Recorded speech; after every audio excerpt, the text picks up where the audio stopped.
I'm Gene Demby. And I'm B.A. Parker. And this is Code Switch. From NPR. So, Gene, as you know, I used to be a professor before I got into journalism. I know. That's what you told us when we introduced you to the world. Yes, that's right.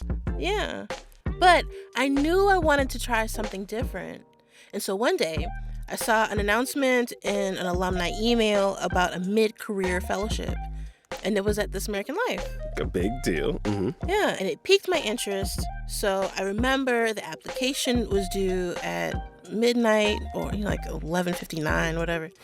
And I started filling it out around 10 p.m. that night, which don't do that. I'm just stressed out. Yeah, don't be me. But I sent it off and forgot all about it. And a few weeks later, I found out that somehow I ended up getting it. Okay. That fellowship lasted 6 months, and it was for people who were in the middle of their careers. And, it changed my life. That was 5 years ago, and now I'm on the show with you. See, y'all, you see what happens when you shoot your shot? Look at that. Look at God. Hallelujah. Blessings, as our producer Kumari would say. As it happens, Parker, we have a mid-career fellowship of our own at Code Switch now. I know, and it's amazing. So, let's say you are a journalist who is a few years into your career. With this fellowship, you would spend 6 months reporting out a story about race and identity that you propose to us.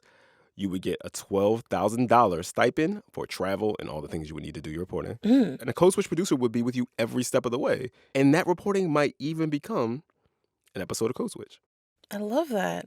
So, we're looking for a mid-career journalist who already has a story in mind that they really want to tell, but could use some guidance and resources to do that. Maybe you have a track record covering stories about race, working in audio, or both. And it's a flexible fellowship, so you could still work at your current gig while you do this. I mean, you would sort all those details out with your job, obviously, if you got the fellowship. We love a cushy fellowship. So the deadline for all applications is September 30th. That's very important. Don't be like Parker. Don't be like me. So here's what you do if you're interested. Send us a detailed proposal for your story/project and your resume as PDFs to codeswitch@npr.org and tell us how much financial help you would need to tell the story. Put Code Switch Mid-Career Fellowship Application in the subject line. And if you have any questions, shoot them to us with the subject line Code Switch Mid-Career Fellowship Questions. You have heard some of our previous fellows actually on the show before already. Kamla Shastri on how people of color with albinism conceptualize race. There's Sam Yellowhorse Kessler's story about people pretending to be indigenous or native and some people trying to figure out if they are. And this week, you're going to hear from another one of our fellows. Isabeth Mendoza's piece originally ran earlier this year. Isabeth had been thinking through some big questions about race and wondered how other Latinx people were working through their racial baggage on the therapist couch. And so she reported that out. And since, tomorrow is the first day of Hispanic Heritage Month, we figured this was as good a time as any to revisit what she found in her reporting. So why don't we just turn the keys over to her? I'm Isabeth Mendoza. I'm part of the first group of Code Switch Fellows. And I want to introduce you to some people that I spent the past few months talking to. My name is Grisel Valencia. I am based out of Atlanta, Georgia. I identify as Afro-Latina. My name is Edwin Quesada. I'm based in Camden, New Jersey, and I identify as an American-born person of Dominican descent. Like so many people, Edwin and Grisel have been grappling with their own identities. They wanted to know where they fit in conversations about anti-Blackness, especially after the summer of 2020. How what they were watching play out in the news intersected with their real lives, and how to be better advocates for racial justice when they were still unpacking the anti-Blackness that they witnessed themselves as young people. But when the conversations with their family and friends didn't cut it anymore, Edwin and Grisel decided to try therapy. Just like 20% of American adults in 2020. That's 2.8 million more than the year before, according to the National Center for Health Statistics. And I've been wondering, how useful of a tool even is therapy for exploring problematic experiences around identity? Can therapy erase racism? Can it undo how we internalize racial trauma? Can it help us stop asking, why aren't I good enough? That's what we're exploring today, starting with Grisel. I identify as Afro-Latina, Colombiana. Grisel is first-gen Colombian. She has contagious energy and usually has her hair in a fro or long black braids. If you were to ask me, like, hey, do you feel like you're like dark skin, quote unquote, or light skin? I would tell you I'm probably right in the middle. And I am fully aware of the privilege that comes with that. She's 35 years old and the baby of her family. In fact, she's the only one in her family who was born in the States. I hate the word mixed, but I get it all the time, especially here down south. You look mixed or ambiguous, like racially ambiguous or something like that. Someone once said that to me and I said, what on earth, right? It's kind of like you don't know what the fuck it could be. Like, I'm just waiting for you to tell me, like, give me something, give me a hint, right? Just always processing, always explaining. Grisel grew up in Boston, and this need to always explain feels different in the States than when she visits Colombia. If you go to Colombia, you literally, it looks like a straight up rainbow. We are all different hues, different eye colors, different tez de color de piel. We are just all, it's beautiful. I think that's a really cool, refreshing part. And it's also a phenomenal kind of a wake-up call, right? Because when you see your primo, that it's straight up negro, ain't no mestizaje there. You're kind of like, man, we're related. So there's no denying that this is where we come from. Quick explanatory comma. Mestizo is the Spanish word for mixed race. Mestizaje refers to the mixing of races to create an undetermined racial identity and appearance. But added wrinkle here. In some Latin American and Caribbean cultures, mestizaje is also about mixing away blackness, basically trying to get to whiteness.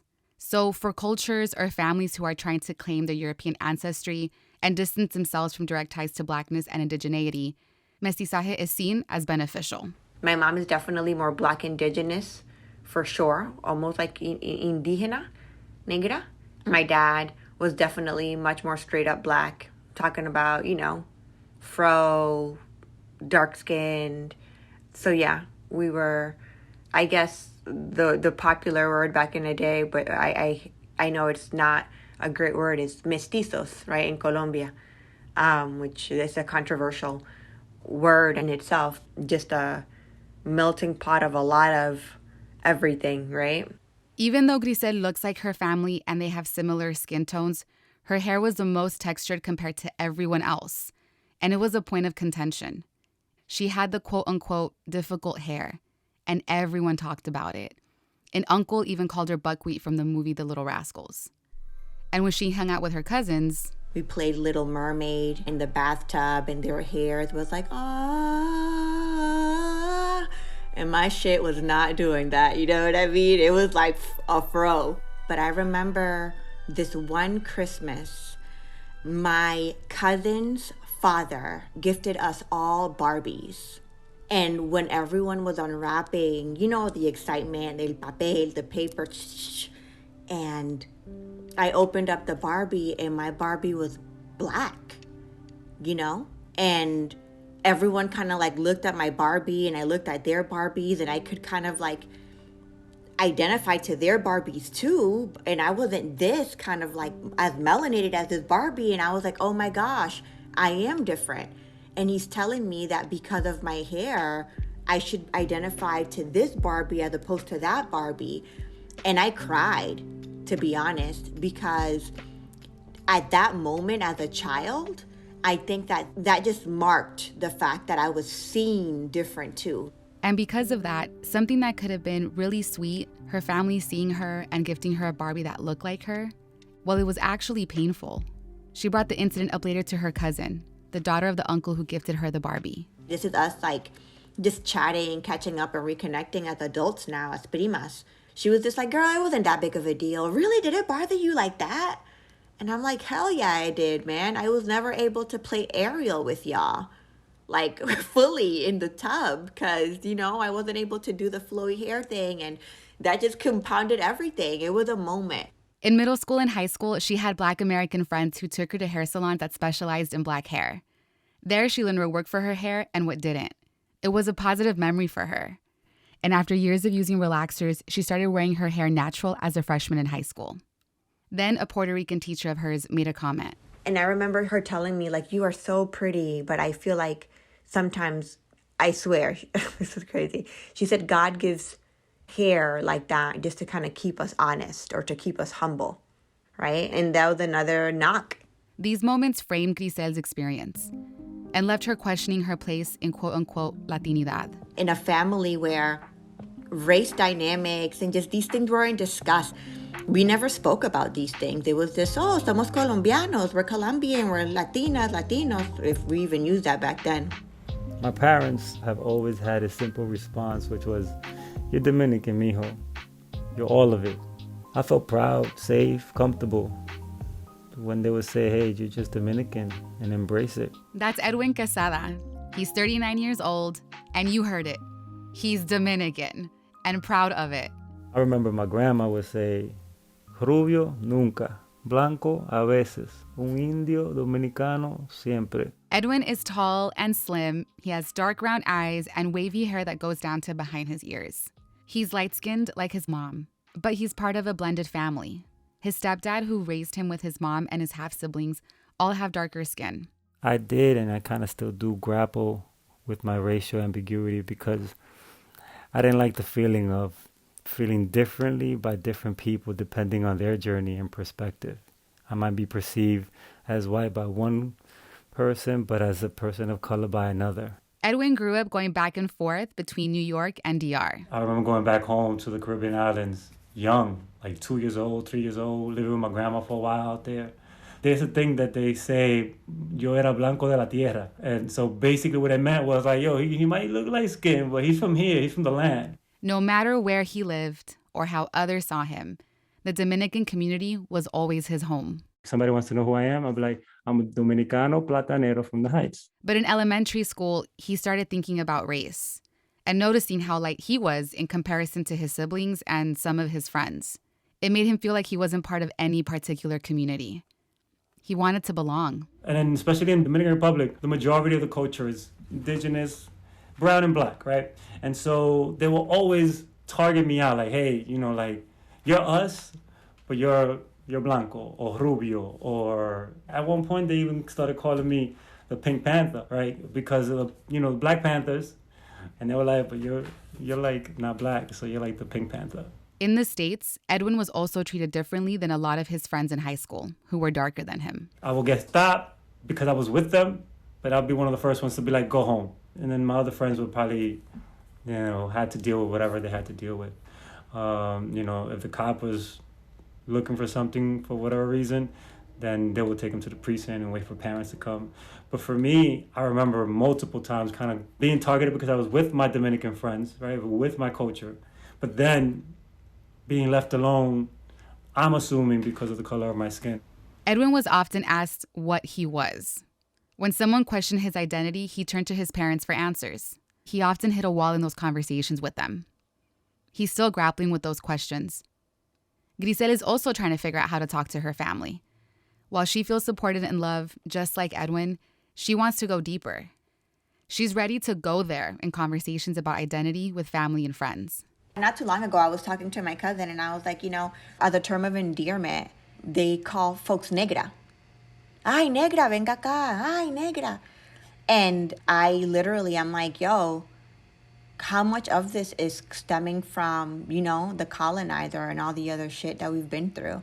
And how much of it is really a term of endearment?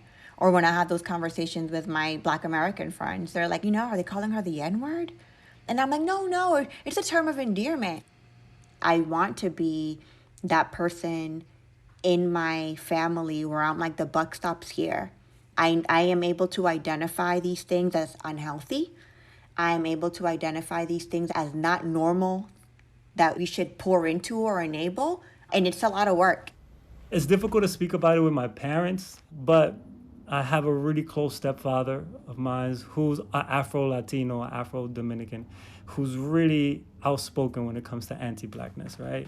And then my brother, he's darker. He's like a dark Latino, right? And so I usually bounce ideas off of him, like, hey, listen, how did it feel if you went through a situation like this? Or how do you feel about the protest? So we kind of like bounce ideas off of that. Grisel and Edwin both have different relationships to Blackness than their families.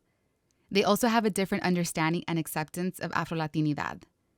And the way Edwin, a white-presenting Dominican man, and Grisel, an Afro-Latina, saw and moved in the world were impacted by this. I went through my own trauma going to school in the South Bronx. Like, the high school that I went to was considered to be the #1 provider of inmates for Rikers Island. So we had a very structured way in that school, right? Like, everything was extremely structured, and if you got out of line, you get suspended, or you go. It's like that whole school to jail pipeline structure. I think that the older that I get and the more that I learn, the more I realize the importance of, yes, having community and fellowship, that's huge, but having a safe soundboard, a professional that hopefully checks you on your shit, that provides different perspective, that wasn't there to be like, oh, when that person kept saying that you had pelo malo, it wasn't a bad thing. You know how it is in our family. You know, culturally, que, and it's kind of like, nah, that wasn't really cool for me, to be completely honest. So when you tap into those conversations about identity, how do you not tie that back to those experiences of anti-Blackness growing up? They matter. Professor Tania Hernandez is a law professor at Fordham. She's publishing her third book called Racial Innocence: Unmasking Latino Anti-Black Bias and the Struggle for Equality. Basically, the book breaks down the misconception that Latinos are exempt from racism because of their ethnicity and multicultural background. She says people who are darker skinned, who have African features and hair textures, first learn about racism and anti-Blackness at home. Professor Hernandez calls it family as the scene of the crime. And she went through it too. Within my own family, I had battle with my grandmother. The part of the battle with the grandmother was all about hair. She didn't like the curls. She wanted it always straightened. She didn't want too much sun. A little bit of sun, a little of a suntan, that's okay. Not too much, because then you could be confused as African American. So all of this is about letting me know the African part, don't let that show. That's inferior. We don't want that on display. I know we're talking about this phrase, family as a scene of the crime, as it relates to anti-Blackness. But it also shows up in therapy. Family is often the place you go back to unpack formative moments, as we saw for Grisel and Edwin. It's been said over and over that since 2020, the U.S. has been, and maybe still is, facing a racial reckoning. Professor Hernandez says that specific summer underscored that not every Latinx person gets the same kind of experience. When folks were out protesting for BLM, there weren't just Latinx people showing up as allies. There were also Latinx people who had skin in the game because of their own experiences. Professor Hernandez says these dynamics show that not only has there been an ongoing erasure of Afro-Latinidad, there was also a failure to recognize white privilege across the Latinx community. Grisel talks about this with her friends. What do you mean by Afro-Latina? What does it mean? And is this a convenient kind of like label now? You know what I mean? Is it just because folks think they're Black and they're not Black? And now I'm kind of, and you do the research and you start to talk to folks like, yo, Blackness is global. Blackness is global. Like, the things that we experience here, though different or nuanced, people go through it all over the world. Here's Professor Hernandez again. Latin American and Caribbean societies have for so long tried to deny African heritage, tried to make it sound as if it were less important. That itself doesn't deserve any kind of attention, because more important in the mix is the Spanish ancestry or the Portuguese ancestry. Approximately 90% of the 10 million African slaves that survived the Middle Passage and were brought to the Americas, and I use that S purposely, were brought to Latin America and the Caribbean. So that the imprint, if you will, of African forcible slavery is really a Latin American and Spanish-speaking Caribbean story, even more than it is a U.S.-based, North American-based story. Here is Grisel again. Our history speaks to a very prideful people, a very much, flag-wearing, music repping, somos unidos, that's just how we are, Que sí, que boricua, morena, dominicano, colombiano. I mean, it goes on and on, right? We're like, just like we're different, we're all kind of like, pero somos lo mismo, right? Una familia. Yeah, that's true, but also not really. We come from a lineage of erasure. El mestizaje literally, I'm sorry, was the purpose was to erase blackness. So maybe we didn't have Jim Crow, but we had mestizaje, which was literally, the idea was to eliminate or dilute the blackness. That comes from shame. You travel back home, you still see the same dynamics. Those that are black are still the most underrepresented, oppressed, poor, you name it. So you don't erase that, you know? And I think that coming from a people que todo es uno es Latino, stand up. You know, like all this stuff, it's like, yeah, it's cool. There's truth to that, but we have a lot of work to do because we've been complacent in what's been fed to us as unity, and it's not the full truth.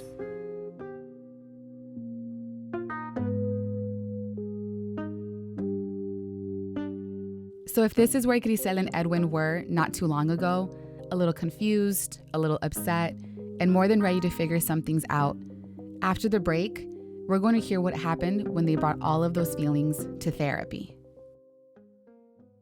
Stay with us.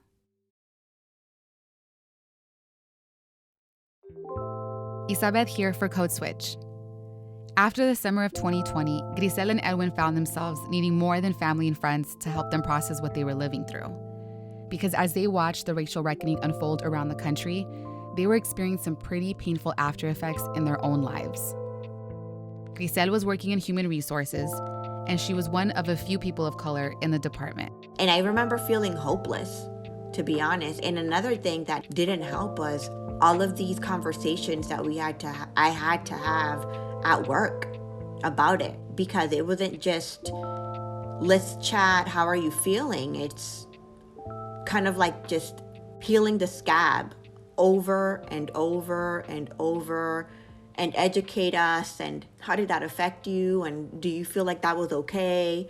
Like, as a person of color, do you feel like that messaging sufficed? Like, was that message the right message? What do you think? And you're sad and you're confused, and you're like, I am just praying and hoping that my loved ones aren't killed on their way home driving. It really, really got to me, and I think that was just another kind of factor that led me to think, Grisel, you're gonna have to find someone, a therapist, to talk to, because it consumed me for sure. I started worrying about my brother, my father, students, specifically a lot of students, because a lot of students that I teach, their fathers either been incarcerated or coming out of jail, or are, they're dealing with their own mental health, or they are dealing with addiction. And it worried me a lot. Yeah. At the time, Edwin was a special education teacher at a charter school in Camden, New Jersey. Each classroom had what's called a word wall, highlighting a new word that was learned in class. Edwin decided to make it into an ofrenda wall, honoring the lives lost and allowing students space and time to process. While the school administration didn't go so far as to force him to take it down, he wasn't allowed to keep adding to it. Then he subbed for a class, and the students chose to watch the movie The Hate U Give. It's based on a young adult novel about a 16-year-old girl who sees the fatal shooting of her childhood best friend at the hands of a police officer. Edwin got in trouble for that too. So then this all caused me to kind of start losing my voice, and I couldn't advocate as freely as I wanted to. My anxiety was getting a little bit worse because I was, the world was going one way, and then I started seeing kind of how it parallels to each other, right? And you don't want to try therapy out. When Edwin started looking for a therapist, he said it was important for him to find someone who could understand what he was going through at work. Cost was a concern. He didn't know until much later that therapy was covered by his insurance. I kind of reached out to a colleague of mine, and I was like, hey, listen, I'm really in need of a good therapist. I had a therapist before, but I want somebody who's recommended when it comes to anti-Blackness, when it comes to topics of racism. and somebody who could kind of guide me. So my colleague, he's an activist. And so he recommended a therapist. And then after I connected with her, it was like so amazing. Grisel wanted to get even more specific. She wanted someone who was Afro-Latina, in her age range, and someone she could relate to. She went through every therapy list that popped up on her Instagram, and she mailed everyone that fit her criteria. She didn't hear back from a lot of the people that she reached out to. She dug deep through the Therapy for Black Girls directory. It's an online space dedicated to encouraging the mental wellness of Black women and girls. I think it was like the 27th or the 29th page. I had put like Afro-Latina in Atlanta. And I was just digging, and I saw all of these profiles of ladies that I'm like, I know they would be phenomenal, but damn, I don't think I could be bilingual with this person. I can't speak Spanglish with this person. This person won't know what it's like to be called pelo malo, as a kid since forever. And these drivers and these small kind of nuances mattered to me. Finding POC therapists can be hard. In 2019, only 17% of psychologists were people of color, according to the U.S. Census and the American Psychological Association Center for Workforce Studies. The largest percentage of those POC psychologists were Hispanic, 7% to be exact. Grisel eventually found someone through the directory, just as she decided to leave that very white HR job. It so happened that I started to interview almost around the same time that I started therapy. And I was having some issues with offers and making decisions. And that's one of our goals, right? Talking about just as a woman of color and with identity, navigating those corporate and waters and just like career and imposter syndrome. Edwin was also working on finding his voice at work, especially after his school kept blocking all the ways he was trying to offer an emotional outlet for his students in the summer of 2020. He felt like he was swimming against a current, questioning himself as a teacher and feeling isolated with limited support from his colleagues or his administration. He brought all of this up to his therapist. It went well because I was able to have somebody who says, yeah, you're not alone. Like, yes, that's like what happened there, them stopping this or them now allowing you to kind of like explore that more, that's messed up. Like, you're not alone. Like, you're not wrong for it, right? Because that's my thing. I'm like, oh my God, am I going too hard, or am I seeing the situation kind of wrong? Do I have to slow down? Are the students even prepared to learn about situations like that? But then the therapist kind of gave me like that affirmation to be like, nah, man, you're doing the right thing. So that gave me strength. It gave me energy. I am feeling encouraged and nervous. A few weeks ago, Edwin and Grisel sent me voice memos before their therapy appointments. I'm a little nervous. I'm usually nervous when I log into my appointments. Our next session will very likely be focused on inner child work. The type of person that I am, I tend to suppress my feelings a lot, and I rarely would even share them with someone. My therapist mentioned that I was being avoidant, and I'm hoping to develop more tools to help care for this younger version of myself. I need to hold and sit with some of the feelings and emotions that I usually share.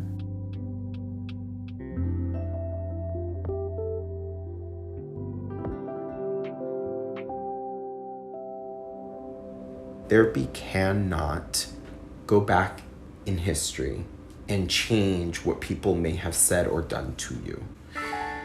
Therapy can't erase what you will experience today and what you will experience tomorrow. Therapy will not change what your parents said or did to you when you were younger. What therapy can do is it can help us reconsider the meaning that we draw from those experiences. Therapists I talked to believe therapy can help people sort through the pain brought on from experiencing racism, like Grisel being told she had pelo malo.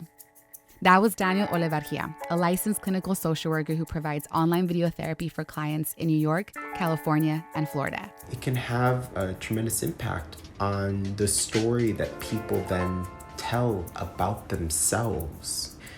the racism that a person experiences, does it translate into why aren't I good enough? What would it take for me to be good enough? It can shift it from that to, man, there's some really like broken parts about the world as it exists today. And that has nothing to do with me, right? You know, and that's frustrating and it's infuriating. And I don't internalize that as an indication of my brokenness, of my flawedness. Therapists also believe therapy can heal the consequences of racism, like internalized white supremacy.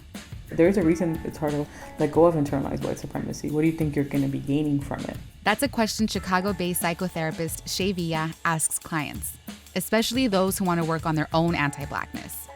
She also asks, how is internalized racism harming you? How is it disrupting your day-to-day? And how it impacts your relationship with your friends, your family, your community, your working relationships. And then if you get into a little bit more behavioral approach, it's like, well, what are you going to do next with this information?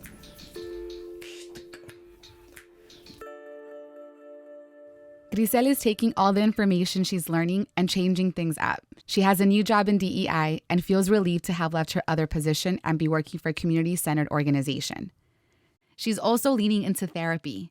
She was prepared for it. She was a little too prepared for it. There's only so much you could read on Instagram and Psychology Today, right? She's been seeing her therapist for 4 months. That's the same person she found on the Therapy for Black Girls directory. Where it's like cognitive behavioral therapy. And I'm like, hey, do you do that little thing with the ball where I could stare at it? And she's like, hypnosis? And I'm like, yeah, because I'm thinking, what if I could just forget this shit, right? And she's like, we're not there yet. Because I've been researching and kind of like trying to educate myself, quote unquote, for the longest. And now I'm like a walking Instagram therapy meme, right? And she's kind of like bring it back. Edwin has been going to therapy for 6 months. He also has a new job as a social studies teacher at a special education school. He feels more supported in the work he plans to do for his students. He's reading books his therapist suggested, like The Body Keeps the Score, and about trauma-informed education for students. And it would just be more like she's listening and she's saying, hey, it's good. Like, there's other avenues that you could use. Like, go and become more independent. Do your own Instagram, do your own groups outside of the school system. Go to another school. She advised me to go to other schools, go to another district. So it gave me like a breather to say, hey, you know what? I'm not just stuck here. I could definitely go other places. And so she would just empower me in options and then try to find more solutions and like other ways of doing it. So many of us have been looking for spaces to unpack anti-Blackness or racism. We looked for them in the pages of books, on social media accounts, in local BLM chapters, or podcasts like Code Switch. Another space that can be added to the mix can be therapy. But is therapy the end-all be-all? I don't think so. The purpose of therapy is to get us to experience ourselves, not necessarily our best selves, but our most grounded selves, without having to defend who we are or be ashamed. And while on a personal level, it may be extremely enlightening and healing to examine our past and present, many have pointed out that therapy alone can't heal society. Yes, a lot of us could use therapy, but what our culture needs is a revolution.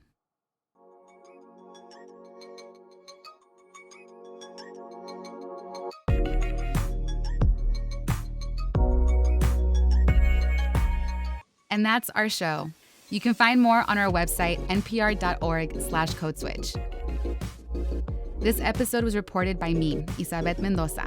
It was produced by Christina Cala and Jess Kun, and edited by Christina with help from Steve Drummond and Leah Danella. And of course, shout out to the rest of the Code Switch fam: Jean Demby, Karen Grigsby Bates, Kumari Devarajan, Alyssa Jean Perry, Summer Tamad, Ellie Johnson, and our intern Nathan Pugh. And bear with me, y'all. I have a few more thank yous for everyone who shared their time and energy with me for this episode. They're Astrid de la Rosa, Shay Villa, Adriana Alejandre, Luisa Bonifacio, Daniel Olevargia, and Mariel Bouquet. Professor Tania Hernandez is the Archibald R. Murray Professor of Law at Fordham University School of Law. Thank you to Professor Angie Ocampo, Dr. Deborah Rivas-Drake, Edwin Quesada, Gretel Barsotti, Joanna Belloso, Grisel Valencia, Daisy Arevalo, Ryan Davis, and Juliana Clark. I also want to single out and give a huge thank you to Christina, who led our fellowship for the past months. Thank you so much. And many thanks to NPR fam who helped make this episode possible. Adrian Florido, Candace Kortkamp, Arjun Hutchins, Jessica Hansen, and my co-fellow Kamna Shastri. Mil gracias a todos. I'm Isabeth Mendoza, and you can find me on Twitter at Isabeth Galo. It's been fun, y'all. Until next time.